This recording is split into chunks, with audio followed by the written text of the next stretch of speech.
Be me, 29 years old, working as regional sales manager for pharmaceutical company. Been here for 6 years and consistently exceed my targets every quarter. Company sells medical devices to hospitals and clinics across the country. Sales team is about 80 people split between regional and national accounts. Our VP of sales retires and they promote someone internally to fill role. Guy named Omar who has been here forever and everyone respects him. He announces in first meeting that we are expanding leadership teams significantly, creating 4 new director positions to better manage our growing territories regionally. These director roles are big promotions with significant salary increases and equity. Would manage teams of 10 to 15 people and report directly to Omar. I have been working toward this kind of promotion for past 2 years. My numbers are top 3 in company, and I have mentored several junior reps. Company also adds a new board member named Vivian, who is 45 and vocal. She comes from a nonprofit background focused on women's empowerment and equity. At first board meeting, she reviews our leadership demographics and expresses concern clearly. Says we have too many men in leadership roles compared to overall workforce. Our CEO explains that promotions are merit-based and leadership reflects our top performers. Vivian says merit-based systems perpetuate existing inequalities by design and intent. Says we need to actively correct for gender imbalance at leadership levels. Proposes that no men should be promoted until women represent 50%. CEO seems uncomfortable but says he will take her concerns into consideration going forward. Vivian says this is not a suggestion. This is what the board expects. Says companies with gender-balanced leadership perform better according to research always. Says this is about fairness and creating equal opportunities for women here. Omar starts the process for filling the 4 new director positions. Sends out internal posting and asks people to apply with their performance records. I apply immediately along with probably 20 other people from sales team. My numbers speak for themselves, so I feel confident about my chances. Interview process takes about a month with multiple rounds of meetings and presentations. I do well in every interview, and Omar tells me privately I am top candidate. Says my track record and leadership with junior reps makes me obvious choice. Tells me to expect good news when final decisions are made next week. Final candidates are narrowed down to 8 people for the 4 open positions. 3 women and 5 men, including me, all with strong performance records. The other men are also top performers who have been here 5+ years. The women have good numbers too, but not quite at same level overall. Omar presents his recommendations to executive team for final approval before announcing. He recommends me and 3 other top performers for the director roles. 2 of his recommendations are men, and 2 are women, based purely on numbers. His choices reflect the actual top performers, regardless of any demographic factors. Executive team meets to discuss, and Vivian immediately objects to his recommendations. Says promoting 2 men and 2 women still leaves leadership 2 male-dominated. Says we need to promote all 3 women candidates to correct the imbalance. Omar explains that would mean passing over clearly more qualified male candidates. Vivian says qualifications are subjective and shaped by biased systems, historically always. Says the women have been held back by those same systems throughout careers. Says promoting them now is correcting for past discrimination they have faced. CEO asks if she is suggesting we ignore performance metrics entirely for this. Vivian says she is suggesting we look at the whole picture, not just numbers. Says leadership is about more than sales targets.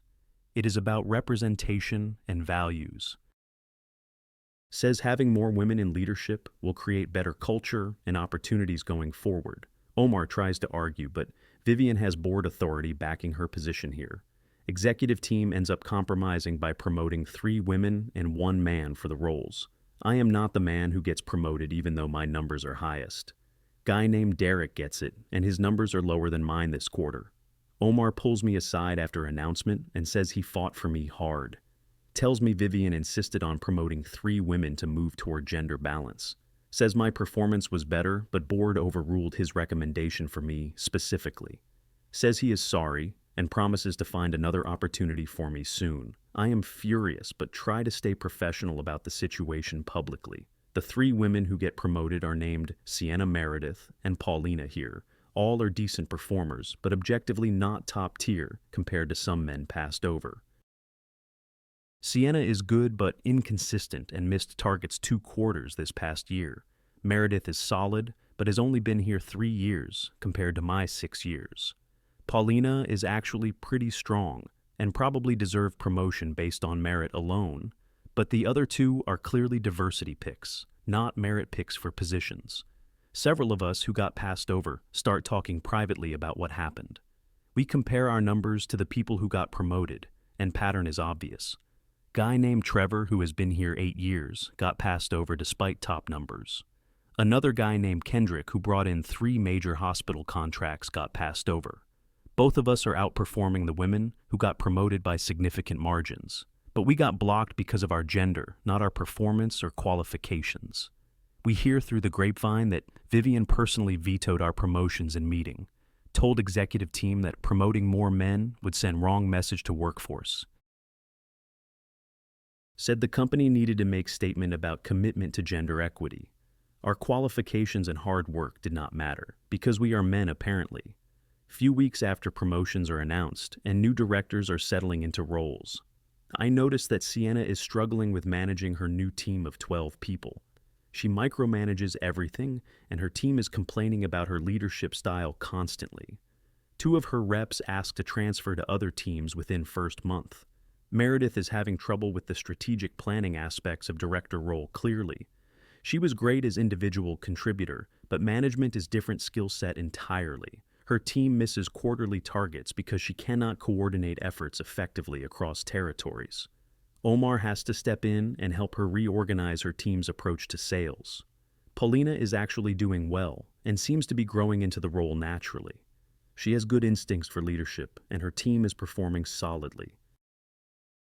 But Derek, the one man who got promoted, is also doing really well. Shows that merit-based promotions tend to work out better than diversity-based ones. I am still doing my job, but frustrated watching less qualified people in roles above me. My performance stays strong because I am professional, but morale is low, honestly. Several other high performers who got passed over are also updating their resumes quietly. The company is risking losing good people because of this board interference in promotions. Vivian comes to one of our sales meetings to talk about diversity and inclusion, gives presentation about how important it is to have women in leadership roles, talks about breaking glass ceilings and creating opportunities for marginalized groups always. I sit there knowing I got passed over specifically because of my gender. She takes questions and someone asks if merit still matters in promotion decisions. Vivian says of course merit matters, but we have to consider broader context. Says sometimes we need to make conscious choices to correct historical imbalances here. Says that is not discrimination against men, it is equity for women overall. I raise my hand and ask if passing over higher performers based on gender is legal.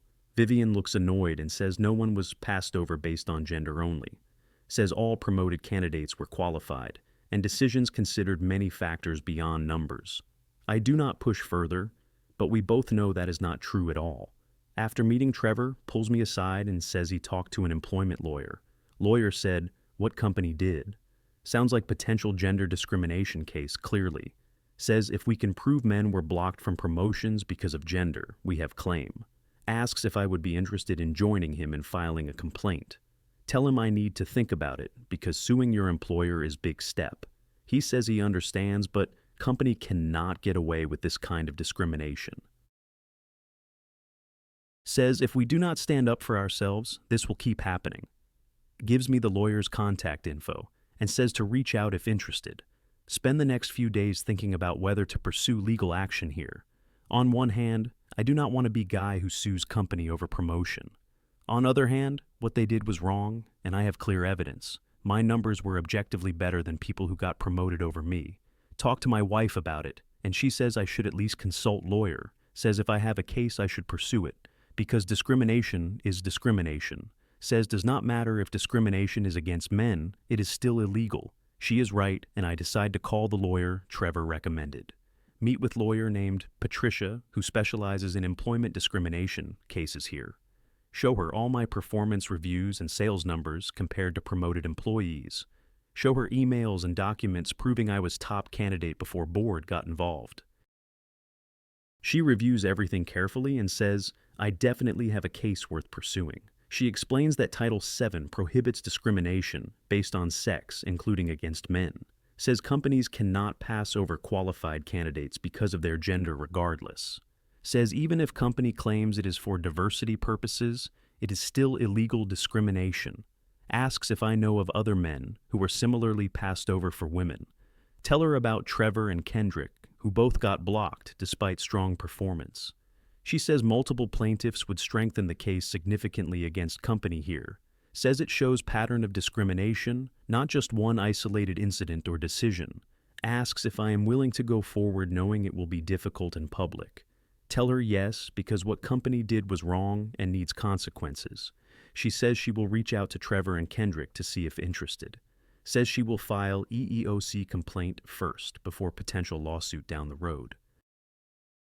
Warns me that company will likely retaliate in subtle ways, so document everything. Few weeks later, Trevor, Kendrick, and I all file joint EEOC complaint against company. Complaint alleges gender discrimination in promotion decisions based on protected class status. Includes all our performance data showing we outperformed people who got promoted. Cites Vivian's statements about not promoting more men as evidence of discriminatory intent. Company gets notified of complaint and immediately goes into defensive mode here. HR starts investigating and interviewing everyone involved in promotion, processed thoroughly. Vivian releases statements saying complaint is baseless and promotions were merit-based. Says she is disappointed that some employees are trying to undermine diversity efforts. Omar gets pulled into meetings with legal team and HR about his recommendations. He tells them honestly that he recommended us, but board overruled him for diversity. His testimony supports our case that we were blocked specifically because of gender. Company realizes they have a problem and starts trying to settle quietly. Their lawyers reach out to our lawyer offering settlement and asking our terms. Patricia says they want this to go away before discovery reveals more evidence.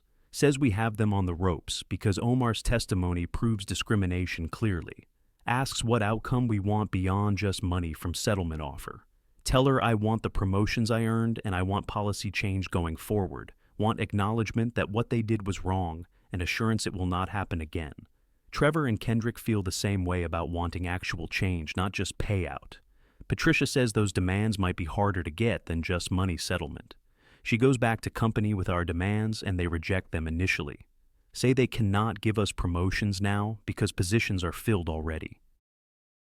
Say they cannot admit wrongdoing because it would expose them to more liability.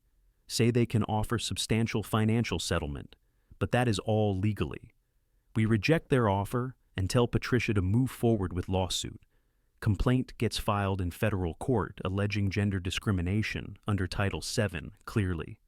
Local news picks up the story because gender discrimination against men is unusual angle. Headlines say, men sue pharmaceutical company for blocking promotions to favor women. Story goes viral on social media, and company is getting roasted in comments. People are pointing out that discrimination is wrong regardless of who it targets. Feminists are divided, with some saying men cannot experience discrimination at all. Others saying equality means equal treatment. And company was clearly wrong here. Vivian does interview with business publication, defending company's diversity initiative strongly. Says the lawsuit is example of fragile masculinity and resistance to progress. Says men who sue over not getting promotions are threatened by women's advancement. Says this is exactly why we need more women in leadership to change culture. Her comments get added to our lawsuit as further evidence of discriminatory animus. Our lawyer says Vivian keeps making our case stronger with every statement she makes. Says juries do not like when companies admit they treated people differently based on sex. Says her public statements about men needing to step back prove our case perfectly. Company realizes Vivian is liability and asks her to stop doing interviews immediately. But damage is done, and her statements are all on record now as evidence. She posts on social media that she is being silenced for speaking truth. continues to dig hole deeper for companies' legal defense with every post. Discovery process begins, and we get access to internal emails and meeting notes. Find email from Vivian to CEO explicitly saying, "No more men until we hit 50% women." Find board meeting minutes where she said, "Qualified men need to step aside for women." Find text messages between executives discussing how to justify passing us over for diversity. Our lawyer is thrilled because evidence is even stronger than we thought initially. Says these documents prove intentional discrimination beyond any reasonable doubt here.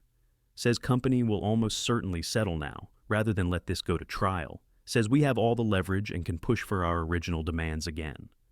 Company comes back with new settlement offer, including promotions and policy changes. They agree to create 3 new director positions immediately and promote us into them. They agree to revise promotion policy to be strictly merit-based going forward. They agree to pay our legal fees and compensatory damages for discrimination. Only thing they will not do is admit fault or force Vivian off the board. Say those are non-negotiable because admitting fault opens them to more lawsuits. Say Vivian has support from other board members who believe in diversity mission. We talk it over and decide to accept settlement with those terms included. Settlement gets finalized and we all get promoted to director roles finally. Company announces they are creating new positions to expand leadership capacity. Does not mention the lawsuit or settlement in their announcement to employees. But everyone knows what really happened because news coverage was extensive everywhere. Vivian releases statement saying she is glad company is creating more opportunities. Frames it as victory for her diversity advocacy that we are now getting promoted. Completely ignores that we had to sue to get what we earned on merit. Rewrites narrative to make herself look good instead of admitting she was wrong. First day in my new director role, and it feels bittersweet, honestly. I earned this position years ago, but had to fight legal battle to get it. Several coworkers congratulate me, but some give me cold shoulder because of lawsuit. Some people think we were wrong to sue and should have just accepted decisions. Sienna, who got promoted over me, is now my peer in leadership meetings. She barely speaks to me and clearly resents that I sued company over her promotion. But her team is still struggling, and Omar is losing patience with her performance. Heard he is considering moving her back to individual contributor roles soon. Trevor and Kendrick are also in their new director roles and doing well. Our teams are performing at high level because we actually earn these positions. We prove every day that we were the right choices for promotion from start. The women who got promoted for diversity mostly are not performing as well. Few months into new role and company is dealing with fallout from lawsuits still. Several more men have come forward saying they were also passed over for diversity. HR is investigating all recent promotion decisions to make sure no discrimination occurred. Vivian is being advised by legal team to step back from personnel decisions going forward. She is furious about being sidelined and posts about it on social media regularly. Says the patriarchy is fighting back against progress and trying to silence her. Says men cannot handle women having power and will sue rather than compete. Completely ignores that we competed and won, but she blocked us illegally. 6 months after settlement, and Vivian resigns from board after pressure from investors. They are tired of her creating legal liability for company with her statements. Her departure is framed as pursuing other opportunities, but everyone knows truth. She immediately goes back to nonprofit world, where she can push ideology without legal consequences. She does podcast interview about her experience and still claims she did nothing wrong. Says the company abandoned their diversity commitment under pressure from lawsuit. Says she was forced out for standing up for women and equity. Takes zero responsibility for discrimination or legal mess she created for company. I listen to interview and shake my head at her complete lack of self-awareness. She destroyed people's careers, including mine, for ideology and will not admit it. She claims to support equality, but actively discriminated against men for being men.